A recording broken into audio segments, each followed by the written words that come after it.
the aim of being in business is to stay in business. Let's look at some habits that destroy entrepreneur or entrepreneurs. Okay, let's go. Okay, I want to thank as many of you as are hooked to my channel. Thank you very much. For my subscribers, I want to say you are the best. For those of you that have been watching my videos that you have not subscribed, why now? It doesn't take much to do. Just hit the subscribe button and the bell notification. That's all. You are good to go. It doesn't take anything from you.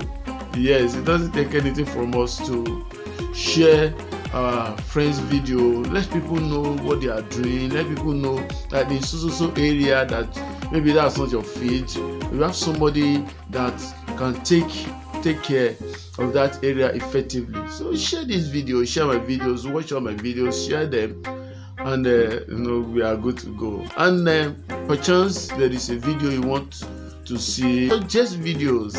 Let's do it together. Let's dive into the topic for today: habits that destroy entrepreneur. One of it is indiscipline. Indiscipline. Lack of discipline. See, anything in this life that we move forward, that will lead to success, there must be an iota of discipline. Without discipline, you can't be an entrepreneur. And all this indiscipline may be one of the character traits of some people when they were still working for other people. So before you know, it creeps in and you bring it into your own business. It doesn't work that way. You have to be disciplined in whatever you do. Business is business, no party for business.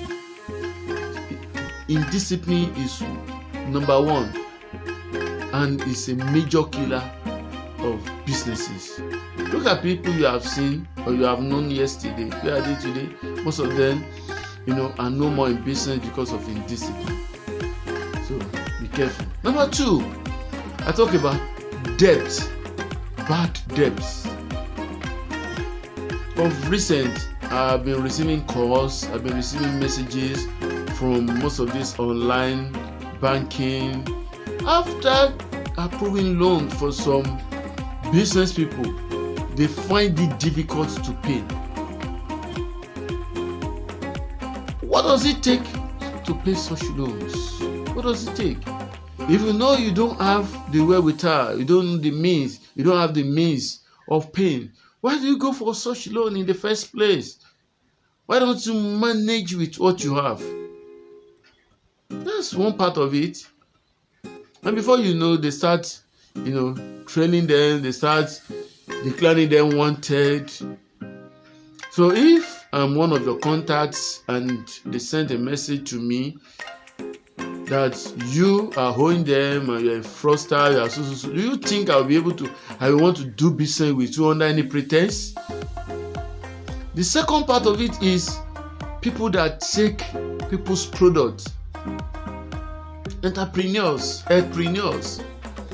You have a retail pharmacy, you have a wholesale pharmacy, you have hospital, business, laboratory business. Some people entrust you with their products, with their equipment.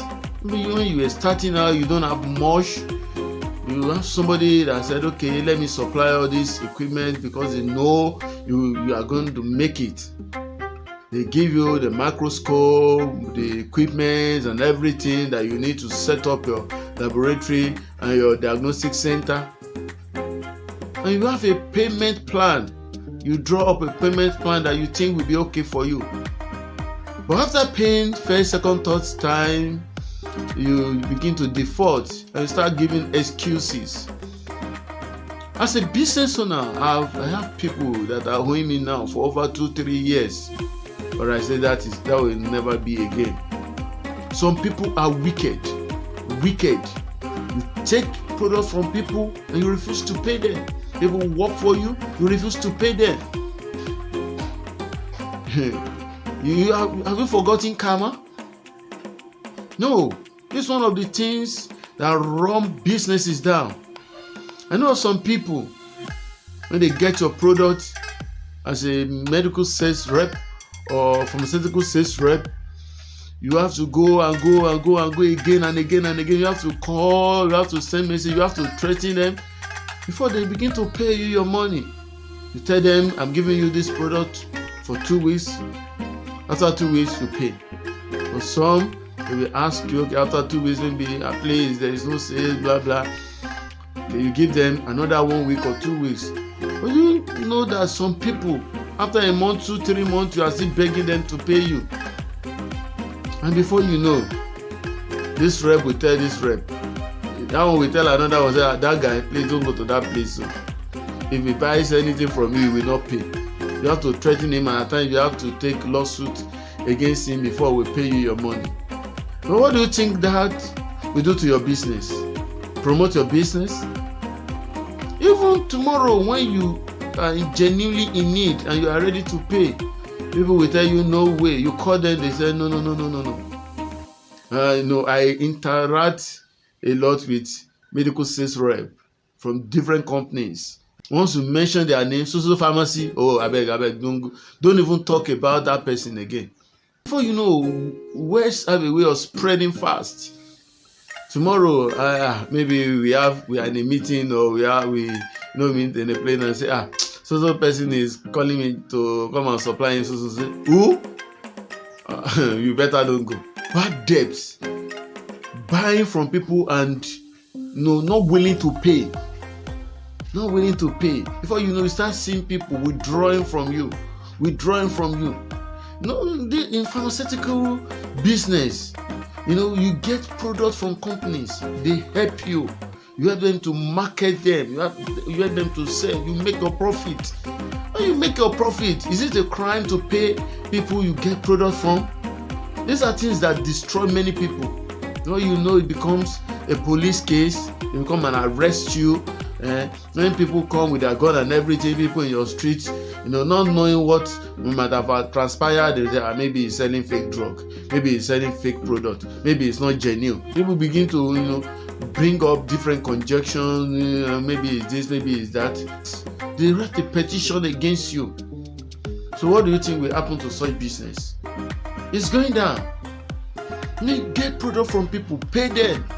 And the pharmaceutical rep or medical rep, please use your brain. Somebody has done it to you first and second time. Just forget about that person.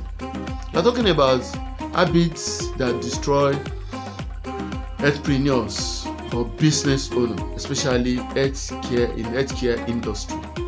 The third one is saying yes to everything. We say it's still connected with indiscipline. Saying yes to everything. They bring you an idea, that's okay, don't worry, I'll think about it. Go and do your research. Do your research about it. Then if you are convinced, then you go ahead. Some people will go and take loan to get product they know little to nothing about. And before you know, such product will expire on their shelf. If you want to start a pharmaceutical business or patent medicine shop, don't buy everything. This rep will come and say, okay, bring. This one will come, bring. And at times you are taking some of these products on loan. Before you know, you discover that you cannot sell it. It's not moving in your area. No, there is what is called essential drug list. There are essential drugs. Not only that, you have to sample your environment. Look at what works in your area. Initially, because maybe you are new in the vicinity, you may not know everything about the area. You can just pick one, two, or so once you start selling, you have a document, you are writing your sales book. You know what sells most, then you note them. If it is M&B paracetamol, people are always asking. You always come, I want to buy M&B, I want to buy Emzor. You know that you need more of M&B and Emzor paracetamol. That is it. Don't say yes to everything. This company will go, that product is cheap. What if it is cheap and people are not willing to buy it? There are products that sell very well. You just need to identify them. Identify your market. Don't say yes to everything. Another one is being afraid of taking risk. You say, but you just told us that you should not say yes. Yes, being afraid of taking risk is another habit that destroys people. You are fixated. No, this is where I've been doing it. This is the way I was taught. I cannot change. No, now. At times you take risk. And when I talk about risk now, I talk about calculated risk.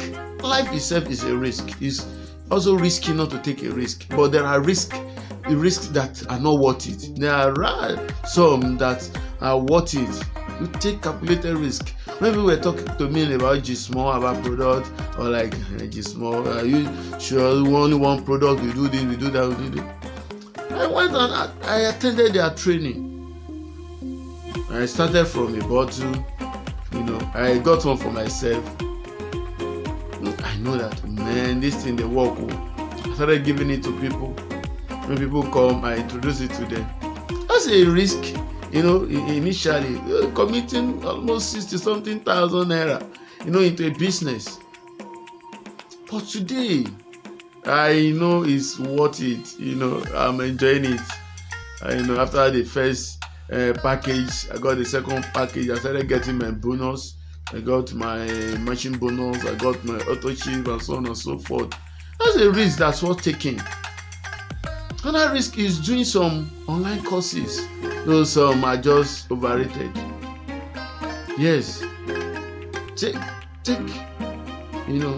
do some online courses, and invest wisely. It's another area.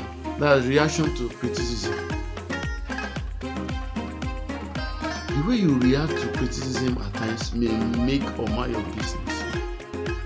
For instance, as a content creator on YouTube, some people may come to your comment section and blast you, talk anything against you, say all manner of things. How do you take it? Spare your time. No. So criticism. At times people will criticize you harshly because they don't understand what you are doing. How do you take it? In your business, you do things, people come and tell you, your market is too expensive. I went to so place yesterday. I bought this so amount. When people tell me that, I say, okay, thank you very much. Thank you that you still come back. It means you have my interest at that. That's why you came back now. Thank you very much. Well, people buy their product from different places, so it might be that maybe they have it cheap somewhere or whatever. I don't know. You have to assert what you know. You have to tell them the truth. And if you really look at it that, okay, maybe this one is saying it, the second one is saying it. Maybe it's time to review where you are buying your product. Maybe it's time to review your how you sell your product and so on and so forth. So that is very important. How you take criticism is very, very important. And connected with that is inflexibility. You are too fixated. You don't want to learn. You don't know. No, this life is dynamic. Everything is changing. There was a time salt, sugar, and water to prepare ORS. But it came to a time they said, no. What is invoked now is low ORS, low osmolarity oral radiation salt or solution. But you are fixated. You don't want to change. You have to embrace dynamism.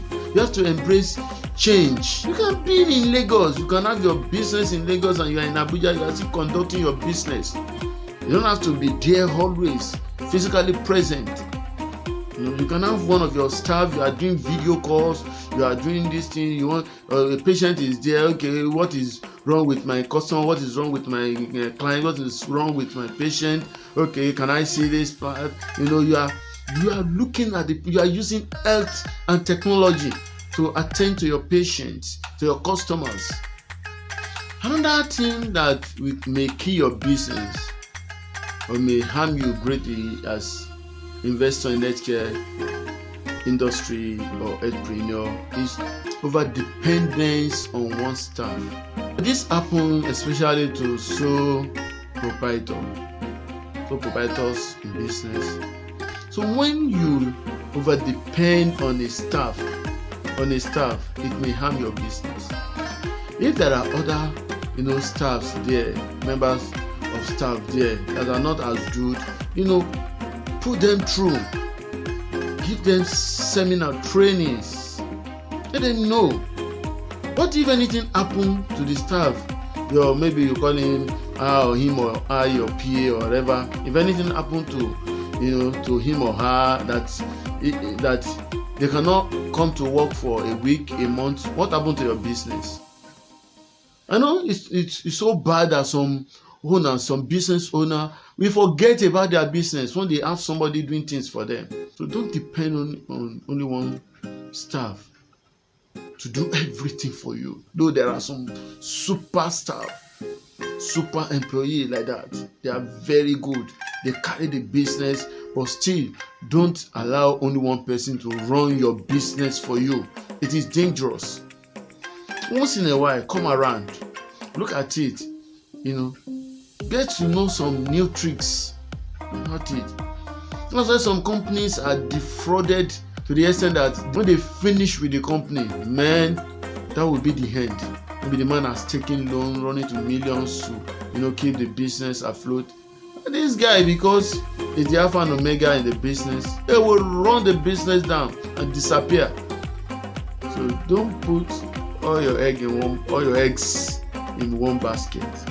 Another one is working in an outdated fashion. I've mentioned it briefly. Working in an outdated fashion. Embrace change. What you used to know is maybe this thing is just to put carpet, this thing. No! Do tiles. You can put AC. Don't say as it was in the beginning, so it is now, so shall it be evermore. No. Business are going, in a dynamic way. Employ technology. That's what I mean. Employ technology. Most of the things, most of my businesses now are conducted online. People will see it. Oh, you said so thing. How much is it? Can you bring it to me? I need 5 of this, 10 of this. People pre-ordered. People pre-book. So when I'm going, I know I'm going to meet so and so place. Even in some meetings that I attend, I have like 3 or 4 people that are giving me their orders. When I'm going straight to them. I've packaged their orders. We have finished most of the work online. So embrace change, especially in the area of technology.